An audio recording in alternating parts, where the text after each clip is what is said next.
अस्सलाम वालेकुम dear students. अॼु जेका टॉपिक पाण डिस्कस कंदासीं उहा है immune system. Immune system of our body. बेटा immune system that meaning protective system of the body. Protective system that provides defense against the foreign invaders and against their chemicals and disease cells of the body and the organs transplanted. बेटा immune system जो पास protective system है, resisting power of the body है, असांजे बचाव जो अमल है body जो, वो असांखे छा खां बचाईंदो? वो असांखे फॉरेन इन्वेडर्स माना माइक्रो ऑर्गेनिजम जेके असांजे बॉडी जे अंदर ईंदा आहिनि, हमलो कंदा आहिनि, उन्हनि खां प्रोटेक्ट थो करे। उन्हनि फॉरेन ऑर्गेनिजम्स या माइक्रो ऑर्गेनिजम्स जे पैदा करदा केमिकल्स खां, छो तो केमिकल जेके हूंदा आहिनि उहे टॉक्सिक हूंदा आहिनि, उन्हनि जे केमिकल्स खां थो बचाए। या असांजा पंहिंजा ओन डिजीज़ सेल जेके आहिनि बॉडी जा, कैंसरस सेल्स या वायरल इन्फेक्टेड सेल्स, उन्हनि खां एंड इहो इम्यून सिस्टम जेको आहे सो प्रोटेक्ट थो करे। जेकर असां ऑर्गन्स ॿिया जेके ऑर्गन ट्रांसप्लांट्स थींदा आहिनि उन्हनि सां फाइट कंदो आहे, छो त बॉडी खे जेका असां ख़बर न हूंदी आहे कि जेको फॉरेन ऑर्गन आयो आहे इहो ख़बर न आहे कहिड़ी शइ आहे, त उन ते बि अटैक कंदो आहे।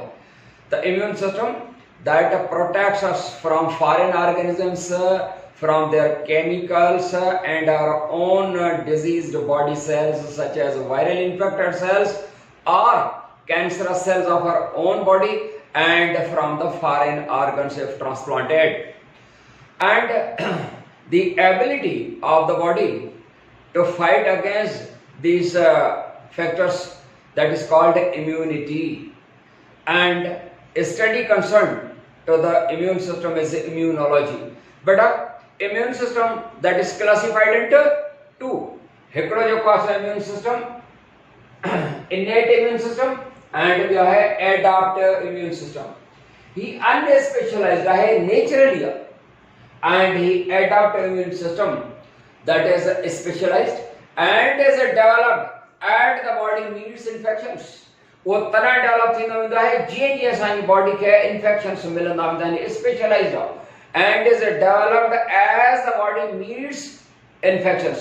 जीअं बॉडी खे इन्फेक्शन्स मिलंदा वेंदा आहिनि तीअं तीअं असांजी बॉडी जेका आहे इम्यून सिस्टम डेवलप कंदी वेंदी आहे। पर जेतिरा बि इन्फेक्शन्स मिलंदा उन्हनि जे ख़िलाफ़ सिर्फ़ु असां वटि जेकर सपोज बॉडी में ही जेको कोविड-19 आहे इन जे ख़िलाफ़ असांजे बॉडी में जेसीं ताईं इहो न ईंदो तेसीं ताईं इन जे ख़िलाफ़ क़ुव्वत मुदाफ़त या रेज़िस्टिंग पावर यानी एंटीबॉडीज़ न ठहनियूं जेसीं ताईं इहो इन्फेक्शन नथो मिले। भली ॿिया केतिरा बि जेको आहे सो 20 क़िस्म जा वायरसिस आया हुजनि, असांजी बॉडी जेका आहे सिर्फ़ु उन्हनि हिक खां वठी 20 ताईं जेके अवल या पहिरीं खां इन्फेक्शन्स उहे नेचुरली मिलिया हुजनि या आर्टिफिशियली मिलिया हुजनि। आर्टिफिशियली इन्फेक्शन्स मिलिया हुजनि माना थ्रो वैक्सीनेशन, जेका वैक्सीन कंदा आहिनि इहो आर्टिफिशियल इन्फेक्शन आहे। त असांजे बॉडी खे जेकर आर्टिफिशियल इन्फेक्शन मिलियो हुजे या नेचुरल इन्फेक्शन मिलियो हुजे 20 वायरसिस जे ख़िलाफ़ सपोज, त सिर्फ़ु उन्हनि जे ख़िलाफ़ हूंदो। पर जेकॾहिं नओं क़िस्म जो को वायरस आयो असांखे बीमार करे विझंदो, उन जे ख़िलाफ़ जेसीं ताईं क़ुव्वत मुदाफ़त जेका असां डेवलप थियो उन जे ख़िलाफ़ जेसीं ताईं एंटीबॉडीज़ जेको आहे सो ठहनि। पर सम्झ में आई, माना हीअ स्पेशलाइज्ड आहे सिर्फ़ु उन्हनि मख़सूस क़िस्म जे वायरसिस जेके जॾहिं असांजे बॉडी ते हमलो थियो हूंदो उन्हनि जे ख़िलाफ़ हूंदी सिर्फ़ु ऐं सिर्फ़ु। हिकिड़ो ख़्याल थो पेश कयो वञे, अॼुकल्ह जेका असां जेका डिस्कशन हले थी त भई जेको आहे सो हिते पाकिस्तान में जेका हाइजेनिक थ्योरी आहे, त पाकिस्तान जे अंदरि हाइजेनिक थ्योरी उहा छा स्टेट कंदी आहे कि it is state that when a body that meaning an animal or a man that is exposed to various infections, माना जरासीमी माहौल में जेको आहे सो उहो आहे कि उहो ज़्यादा इम्यून हूंदो आहे, बेशक ज़्यादा इम्यून हूंदो आहे, पर सिर्फ़ु ऐं सिर्फ़ु उन्हनि जरासीमनि जे ख़िलाफ़ जेके हुन जे बॉडी जे अंदरि दाख़िल थिया हूंदा। को नओं वायरस ईंदो उनखे बीमार कंदो, ईअं न आहे त उन जे ख़िलाफ़ बि जेका असां या कॾहिं बि जेको वायरस न आयो आहे उन जे ख़िलाफ़ बि इम्यून पावर डेवलप थी चुको हूंदो जेको कॾहिं बि न आहे।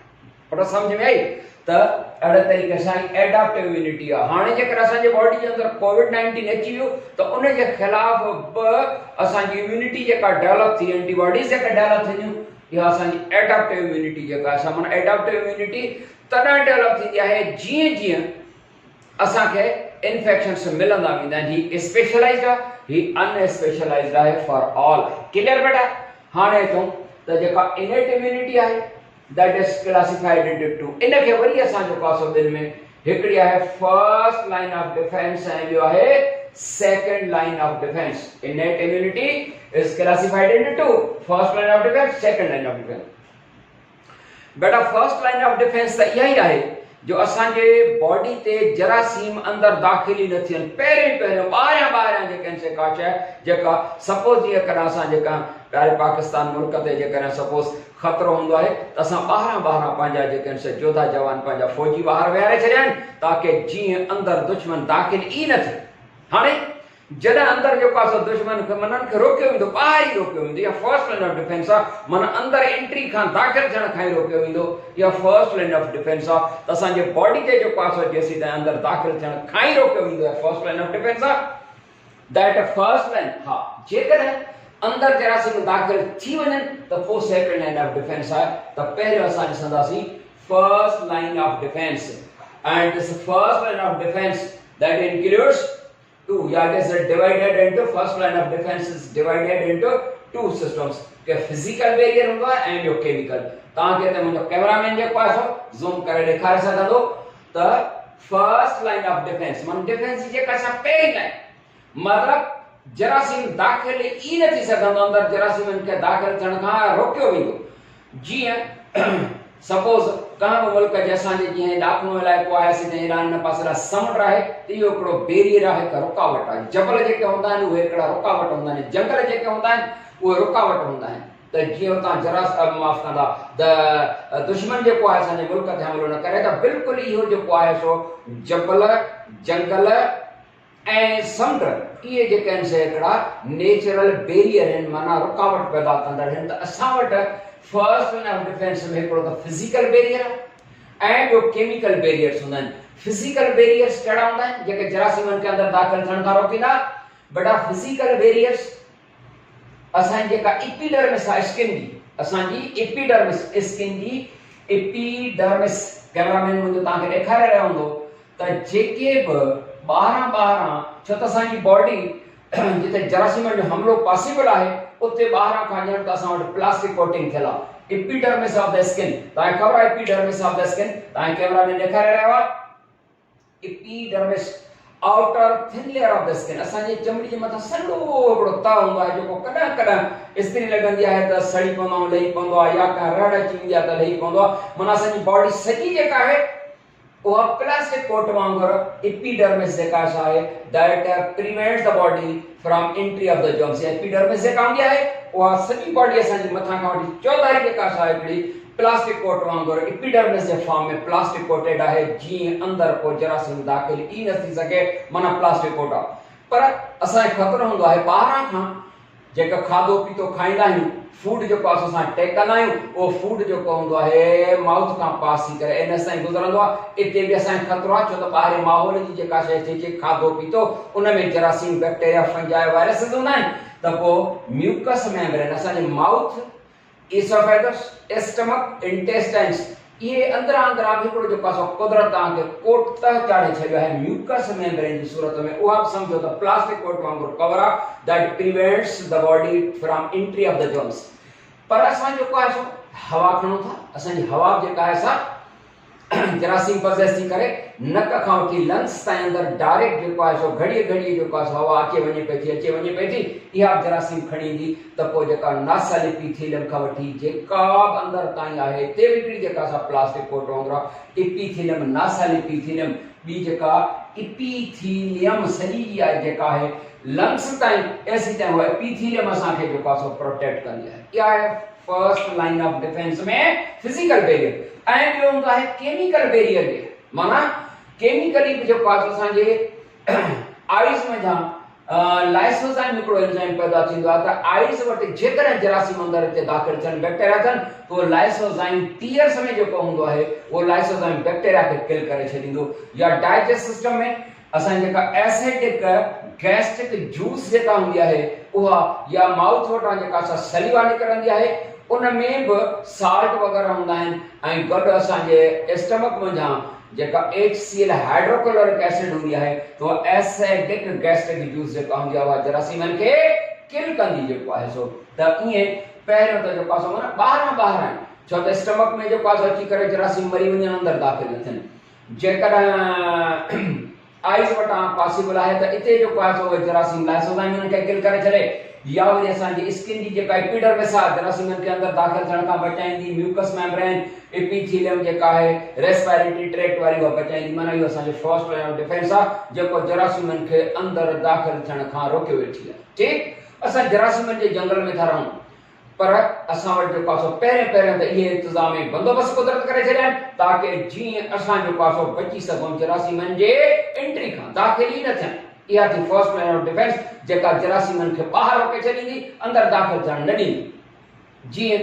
असांजा जेके आहिनि फौजी जवान ॿाहिरां आहिनि जिते जिते बि जेका मुल्क सां असांजी बॉर्डर मिले थी उते उते असांजा फौजी जवान वेठा आहिनि गॾु जेको आहे उते जंगलात बि आहिनि जबल बि आहिनि कंडा तारू वग़ैरह ऐं खाइयूं जेके खोटरियूं आहिनि इहा फर्स्ट लाइन ऑफ डिफेंस आहे या असांजा फौजी वेठा आहिनि जेके जरासीमनि खे अंदरि दाख़िल थियण ई न ॾींदा त इहा थी फर्स्ट लाइन ऑफ डिफेंस अचूं जेकर इतफ़ाक़ आहे उन फर्स्ट लाइन ऑफ डिफेंस जेका असां टुटी थी पवे ऐं हाणे जेको आहे असांजे फर्स्ट लाइन ऑफ डिफेंस के टोड़े जे दुश्मन अंदर अची वियो जेकर का इंजेक्शन मतलब तो कोई जीत है वो असा के इंजेक्ट थो करे के जरासीम वगैरह या वरी को रड़ आयला को जख्म है को फट है वो जाय जरासीमन जे अंदर दाखिल थियण जी जाइ site of entry of germ हुंदी है जेको भी जख्म हुंदो उता जरासीम दाखिल थी सकन था हां जेकर फर्स्ट लाइन ऑफ डिफेंस टोड़े ऐं का जख्म या जेका सा का रड़ आयला है का जेको आसो को वूंड है उता जरासीम अंदर दाखिल थी विया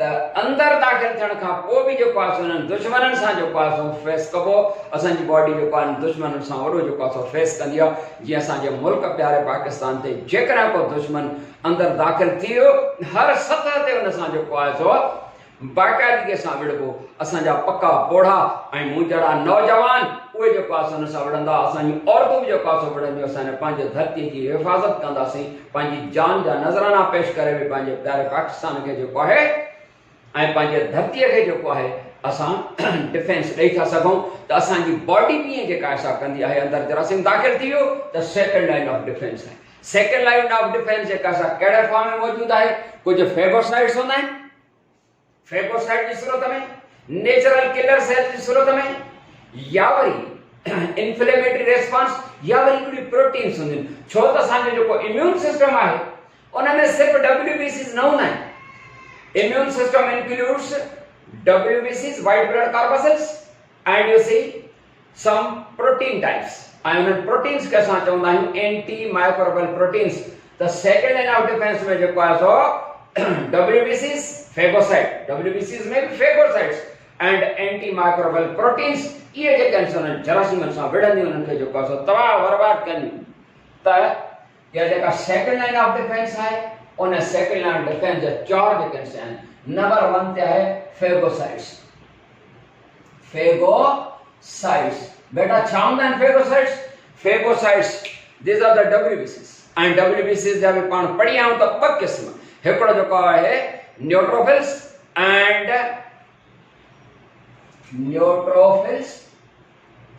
monocytes neutrophils and monocytes. Neutrophils and the monocytes. These are the phagocytes. He can say neutrophils and macrophages and he macrophages होना है. And ये can say हर वक्त सर्च में रहना है. These neutrophils. ये हर वक्त सर्च में रहना है. छाजे सर्च में रहना है जरासीम में ब्लड में हमेशा हर वक्त सर्च में रहना है. किथे दुश्मन हर वक्त जो पास जरासीम जे सर्च में रहना है ऐं जिथे जरासीम मिलंदो आहे उनखे फेगोसाइटाइज कंदा फेगोसाइट फेगो माना फेजिन माना ईट साइट माना सेल काइटोस मां वरतल आहे माना उहे सेल्स जेके का जरासीमन खे खाई ॾिड़काए वञे त इहे जेके आहिनि थिया phagocytes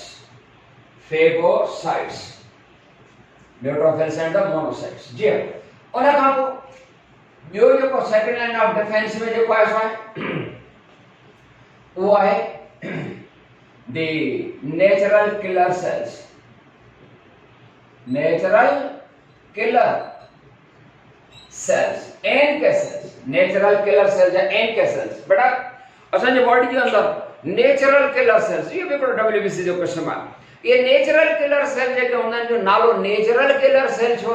because they kill our natural body cells. अड़े छा नेचुरल किलर सेल असांजे पंहिंजे बॉडी जे सेल्स खे किल था कनि, त उहो त नुक़सान कर जा जी न।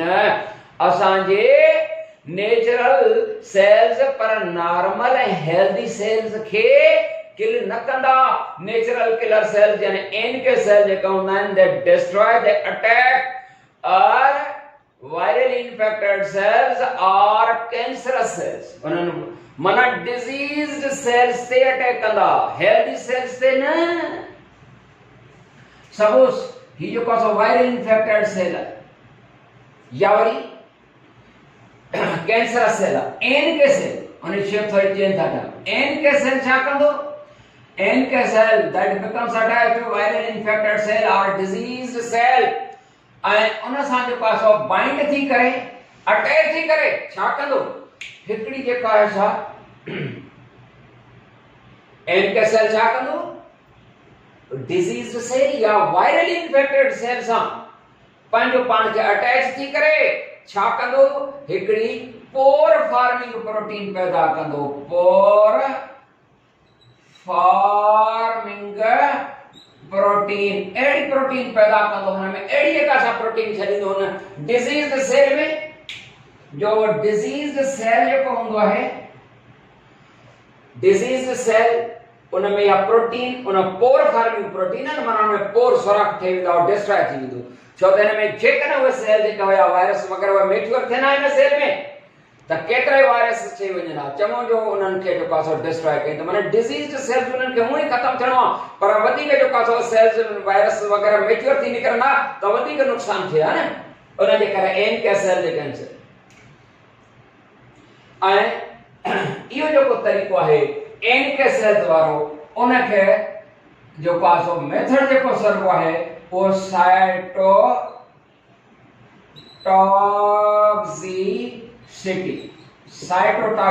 ये जो NK सेल जो इहो तरीक़ो आहे त डिजीज सेल खे जेको आहे डिस्ट्रॉय करे, इहो मेथड जेको हूंदो आहे वो साइटोटॉक्सिसिटी सर्व आहे मेथड जेको आहे। जी बेटा उन खां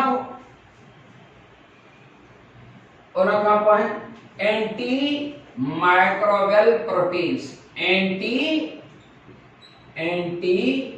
microbial proteins, anti microbial proteins माना सेकंड लाइन ऑफ डिफेंस में एंटी माइक्रोबियल प्रोटीन्स माना एडी प्रोटीन जेका माइक्रो ऑर्गेनिज्म जे एंटी आहिनि जेको आहे। सेकंड लाइन ऑफ डिफेंस में छा कयोसीं? Anti microbial proteins and anti microbial proteins they include lysozymes, complementary proteins and interferons। ये जो कंसेप्ट एंटी माइक्रो माना माइक्रोब्स जेके हूंदा आहिनि, माइक्रो ऑर्गेनिज्म, फॉरेन इन्वेडर्स उन्हनि जे एंटी आहिनि। उन में ही जेको लाइसोजाइम आहे वो फर्स्ट लाइन ऑफ डिफेंस जो हिस्सो आहे। जेकर है त तव्हांखे मुंहिंजो कैमरामैन ॾेखारे सघे त एंटी माइक्रोबियल प्रोटीन में टिनि क़िस्मनि जी प्रोटीन्स आहिनि। हिकिड़ो लाइसोजाइम्स, ये लाइसोजाइम जेके आहिनि से असां पढ़ी आसीं त फर्स्ट लाइन ऑफ डिफेंस में भी आहे त उहे एंटीबॉडीज जेके आहिनि यू सी द टीयर्स में त उहे बैक्टीरिया वग़ैरह खे किल कनि। मतिलबु त लाइसोजाइम जेके हूंदा आहिनि उहे बैक्टीरिया खे किल कनि, एंजाइम जो क़िस्म आहे। एंड कॉम्प्लीमेंट्री प्रोटीन्स, ये कॉम्प्लीमेंट्री प्रोटीन्स डायरेक्ट बैक्टीरिया खे डिस्ट्रॉय कनि, सिर्फ डायरेक्ट पाण बि डिस्ट्रॉय कनि बैक्टीरिया खे एंटी माइक्रोबियल प्रोटीन्स, पर वो ये ना they also produce generate chemo attraction for phagocyte। phagocyte जे लाइ chemo attraction पैदा कनि एंटी माइक्रोबियल प्रोटीन्स, ताकि पाण में जेको आहे सो डायरेक्ट बैक्टीरिया खे किल कनि फॉरेन इन्वेडर्स खे, पर phagocyte जे लाइ chemo attraction पैदा कनि ताकि तव्हां जेतिरो हेॾे हिन पासे रा जरासीम आहिनि ॼण त हुन जे लाइ हिकिड़ो अट्रैक्शन आहे, हिन जी मौजूदगी या केमो अट्रैक्शन आहे। छो त हे केमिकल आहे न ख़ुदि, इन जी मौजूदगी जेका हूंदी आहे फेगोसाइट खे अट्रैक्ट कंदी, तंहिंजे करे केमो अट्रैक्टन। नंबर 3 आहे interferons, a type of the protein. बेटा ये इंटरफेरेंस है के जेकर ॾिसण में अचे थो त इंटरफेरेंस है के these are the types of the proteins. These type of the proteins they no directly attack upon the foreign invaders. Interferon जेके उहे डायरेक्ट अटैक न कंदा आहिनि पर इंटरफेरॉन जेके से एंटी वायरल रेजिस्टेंस पैदा कंदियूं हेल्दी सेल्स में। सपोज असांजे बॉडी जो जेको आहे सो ही हेल्दी सेल आहिनि, हिननि हेल्दी सेल जे मेम्ब्रेन में जेको आहे सो डिफ्यूज सेल हूंदियूं इंटरफेरॉन्स ऐं हिन जे मेम्ब्रेन में इहे जेकर मौजूद हूंदियूं त वायरस जेको आहे सो हिन ते अटैक करे न सघंदो। तंहिंजे करे था चऊं त इंटरफेरॉन जेके उहे डायरेक्ट बैक्टीरिया वगैरह के या जरासीम के किल न कंदियूं आहिनि ये प्रोटीन्स पर interferons they produce anti viral resistance. माना छाके हेल्दी सेल्स के असल में छा हूंदो आहे त हिननि जे मौजूदगी में ये इंटरफेरॉन जेके हूंदा आहिनि हेल्दी सेल जे मेम्ब्रेन में जेको आहे सो ऐं अहिड़े तरीक़े सां हो इनखे जेको आहे सो इन जे मौजूदगी में वायरस अटैक ई न करे सघंदो, वायरस वेझो ई न ईंदो। मां नंढो सादो मिसाल ॾींदो आहियां त बाबा जॾहिं मच्छरनि जी सीज़न ईंदी आहे त मच्छर असांखे जेको आहे सो अटैक कंदा आहिनि, चक पाईंदा आहिनि, पर असां वटि हिकिड़ो अहिड़ो केमिकल हूंदो आहे, हिकिड़ी अहिड़ी का शइ हूंदी आहे जो असां जेकर उहा थोरी लॻाए छॾींदा आहियूं मच्छर वेझो न ईंदो। जीअं मॉस्पेल ॿुधो अथव, मॉस्पेल थोरी ज़रिए सां हेॾा लॻाए छॾी, हिकिड़ो जेको आहे सोल्यूशन आहे थोरो हिन पेर खे ज़रिए हेॾा कपिड़े खे हेॾा आणे छॾीसीं, उन में एॾी जेका आहे हुनखे वणंदी न आहे या कुझु मच्छर खे, ऐं मच्छर वेझो ई न ईंदो। माना जेको आहे सो मॉस्किटो रेजिस्टेंस पैदा कई, माना मॉस्किटो वेठो न ईंदो त इंटरफेरॉन जी मौजूदगी में जेको आहे सो वायरस हेल्दी सेल जे भरिसां ई न ईंदो। हिन जे मेम्ब्रेन में इहे जेके हेल्दी सेल जे मेम्ब्रेन में इंटरफेरॉन हूंदियूं त एंटीवायरल रेजिस्टेंस आहे, माना जरासीम हेल्दी सेल जे वेझो ई न ईंदो। इंटरफेरॉन इहो जेको आहे सो कमु करे। क्लियर बेटा? ऐसी तरह उन खां पोइ इन्फ्लेमेटरी रिस्पॉन्स।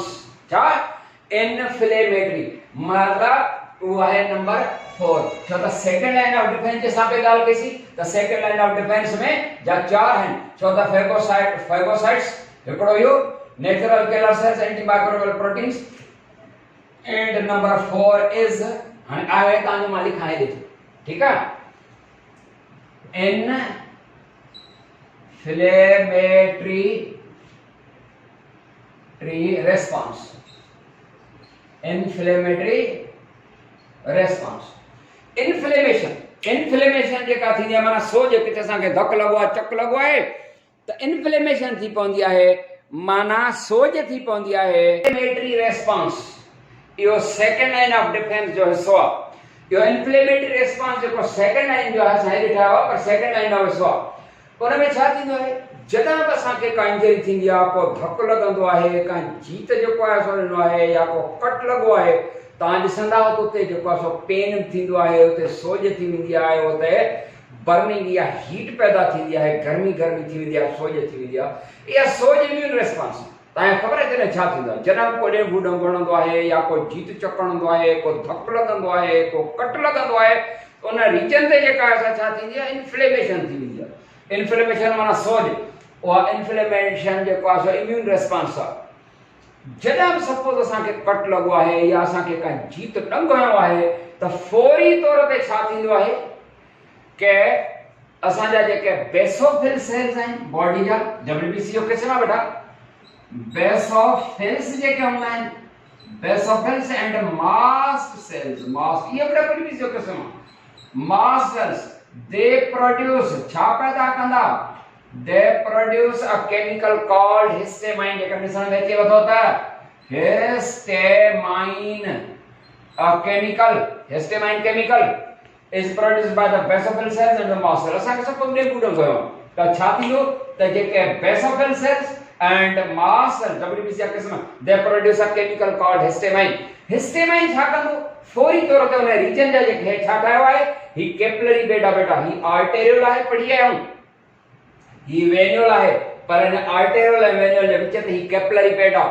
कैपिलरी बेड जो जेको फर्स्ट हाफ हूंदो आहे तव्हांखे ख़बर आहे, हिकिड़ी इमेजिनरी लाइन था कढूं, फर्स्ट हाफ जेको हूंदो आहे उहो छा कंदो आहे सब्सटेंसेस जेको आहे सो गिव कंदो आहे, उहो लीकेर आहे, ऐं जेको सेकंड हाफ कैपिलरी बेड जो हूंदो आहे उहो जेको आहे सो सब्सटेंस वरी रीकलेक्ट करे वेंदो आहे त जीअं एडिमा या इन्फ्लेमेशन खां बचाव थिए।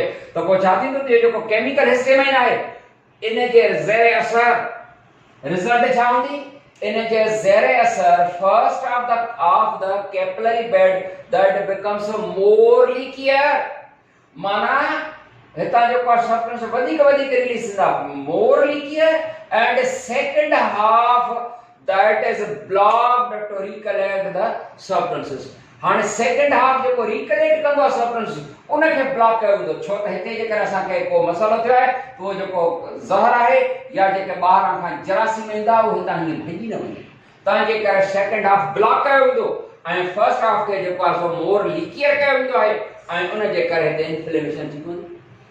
इन्फ्लेमेशन जो सबब ऐं छा थो थिए, मैकेनिज्म छा आहे, सम्झी वरितो अथव। सेकंड हाफ ब्लॉक कबो आहे जीअं वो जेको ज़हर आहे उन जरासीम जो या उन जेको आहे सो जीत जो ज़हर या वरी जेको आहे सो जेके जरासीम आहिनि उहे भॼी न वञनि, जे करे ब्लॉक कयो वेंदो। ठीकु, ऐं गॾोगॾु ब्लॉकेज सां गॾु ॿिया WBC जा क़िस्म आहिनि, they also produce chemicals called pyrogens, ऐं हिकिड़े तरफ़ त रस्तो ब्लॉक कयो वियो न, ऐं ॿिए तरफ़ जेके फेगोसाइड्स हेॾां पहुची वेंदा ऐं फेगोसाइड जेके हूंदा हिते जरासीमनि खे बंदि करे ब्लॉक रस्तो कयो वियो आहे ऐं जेके WBCs में जेके फेगोसाइड्स हूंदा आहिनि उहे फेगोसाइड्स हिते पहुची वेंदा ऐं जरासीमनि खे जेको सो खाईंदा गिड़काईंदा, माना उहे जेके कमांडोस आहिनि उन्हनि खे दावत मिलंदी। एंड WBCs हिकिड़ो केमिकल पैदा कंदा pyrogens, and pyrogens are the chemicals which they react with the blood, chemical reaction produced by the pyrogens, that is the exothermic reaction will take place। Pyrogen जे करे exothermic reaction थींदो ऐं body जो temperature जेको आहे so normal खां वधीक थी वियो, फीवर यानी पायरेक्सिया थी वई। पायरेक्सिया काज़ कंदड़ जेके केमिकल्स हूंदा उहे पायरोजिन्स, ऐं पायरेक्सिया या फीवर जेको हूंदो आहे हाई तमामु लेवल ते डेंजरस आहे, पर कंहिं हद ताईं हुन जेको फीवर हूंदो आहे उहो इम्यून रिस्पॉन्स आहे, बॉडी जे लाइ बचाव हूंदो आहे। तव्हांखे ख़बर आहे हुन फीवर या पायरेक्सिया जे नतीजे में छा थींदो आहे त जेके फेगोसाइड्स हूंदा आहिनि उहे वधीक एक्टिव थींदा, माना जेकर बॉडी जो टेम्परेचर नॉर्मल खां थोरो अबव थी वियो त छा थींदो त उहे जेका फेगोसाइड्स आहिनि सम्झी वेंदा त देयर इज समथिंग रॉन्ग, त बुखार थियो आहे माना समथिंग रॉन्ग। जेके फेगोसाइड्स हूंदा आहिनि उहे जेके वधीक एक्टिव थी वेंदा, हिकिड़ो इहो। ॿियो त इहा जेको बुखार या टेम्परेचर नॉर्मल खां थोरो मथे थींदो आहे त उन जी सूरत में जेको डैमेज एरिया आहे जेको ज़ख़्म आहे उते रिपेयरिंग प्रोसेस बहितर थींदो। टियों फ़ाइदो इहो हूंदो आहे त बॉडी जो टेम्परेचर अबव जे न थींदो आहे त ग्रोथ एंड डेवलपमेंट जेका हूंदी आहे उहा माइक्रो ऑर्गेनिज्म जी रुकिजी वेंदी आहे, बॉडी जो टेम्परेचर जेकर नॉर्मल खां मथे ईंदो आहे त इहो इन्फ्लेमेटरी रिस्पॉन्स जेको आहे बॉडी जे फ़ाइदे में हूंदो आहे। बेटा असां ही जेको इनेट इम्यून सिस्टम आहे पूरो कयो। नेक्स्ट जेका असां पंहिंजे लेक्चर में एडेप्टिव खे जेको आहे सो पढ़ंदासीं। तेसीं ताईं आमीन खान खे ॾींदा इजाज़त। अस्सलाम वालेकुम।